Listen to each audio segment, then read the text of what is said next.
हरियाणा सरकार की एक और बड़ी घोषणा। हरियाणा में बुजुर्गों की कती होगी मौज। सरकार शुरू करेगी प्रहरी योजना, घर बैठे मिलेंगे ये लाभ।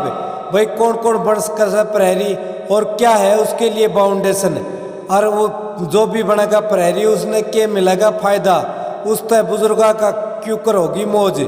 तो साथियों, आप सबने सबसे पहला सारे बाण और भाइया ने काके ताऊता या न मर्द भी और लुगा या न आपके अपने राज की हाथ जोड़कर राम राम।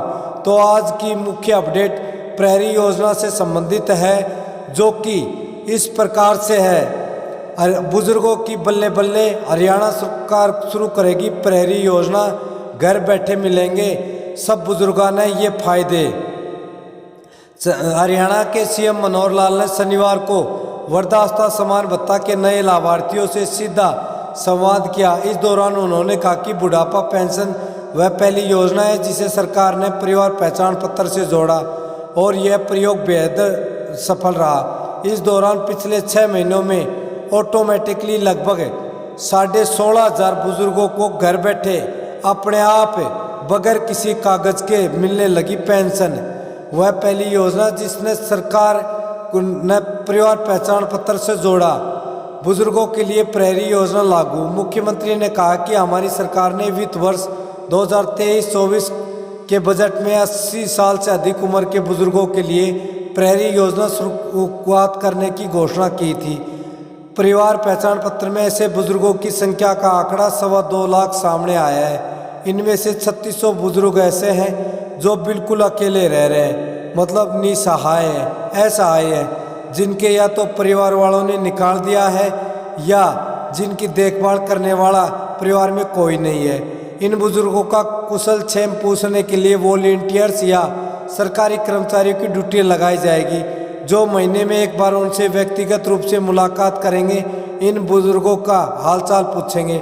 वॉलंटियर या सरकारी कर्मचारियों की ड्यूटी लगाएगी जो कि हर महीने जाकर इनसे व्यक्तिगत रूप से मिलेंगे और इनके स्वास्थ्य संबंधी या अन्य कोई भी दिक्कत हो उसके बारे में वो इनका हाल चाल पूछेंगे।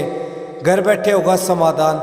हरियाणा के सीएम ने आगे बताया कि यदि किसी बुजुर्गों को चिकित्सा सहायता या संपत्ति की सुरक्षा अथवा किसी तरह की कोई मदद चाहिए होगी तो संबंधित सरकारी विभाग के माध्यम से उसकी समस्या का समाधान किया जाएगा।